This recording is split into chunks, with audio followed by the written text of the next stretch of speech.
আর কয়েকদিন পর মুক্তি পেতে চলা নটি বিনোদিনী ছবির প্রচারে শুক্রবার আরামবাগ গ্রন্থমেলায় আসছেন অভিনেত্রী রুক্মিণী মৈত্র। তাই ভিড়ের আশঙ্কায় শিশুদের নিরাপত্তার কথা ভেবে দিন বদল হলো আহারে শৈশব অনুষ্ঠানের। শুক্রবারের বদলে অনুষ্ঠানটি 19শে জানুয়ারি রবিবার দুপুর 2:30 থেকে শুরু হবে। এ নিয়েই বার্তা দিল আরামবাগ গ্রন্থমেলা কমিটি। কাল এই গ্রন্থমেলা প্রাঙ্গণে আমাদের একটা অনুষ্ঠান ছিল, 4 বছর বয়স পর্যন্ত বাচ্চাদেরকে নিয়ে প্রতিযোগিতামূলক অনুষ্ঠান, যার নাম আহারে শৈশব। সেই অনুষ্ঠানটা আমরা আগামী কালকের পরিবর্তে 19শে জানুয়ারি রবিবার বৈকাল 2:30 করছি। কারণ আগামীকাল এই গ্রন্থমেলা প্রাঙ্গণে একটি বাংলা সিনেমার প্রমোশন অনুষ্ঠিত হবে। সেই জন্য আমরা বাচ্চাদের নিরাপত্তার কথা ভেবে এই অনুষ্ঠানটাকে আমরা পরিবর্তন করে আগামী 19 তারিখ দুপুর 2:30-এর সময় আমরা এই সঠিক স্থানে গ্রন্থমেলা প্রাঙ্গণে শুরু করব।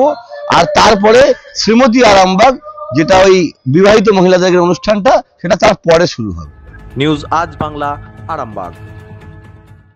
ঘর হবে সেরার সেরা, সবার কাছে মডেল, চিন্তা কিসের, সঙ্গে আছে কেবি মার্বেল। মনের মতো marble, granite, tile, sanitary fittings এর একমাত্র হোলসেল ও রিটেল শপ কেবি মার্বেল। যোগাযোগ 9434059753 অথবা 8918126044।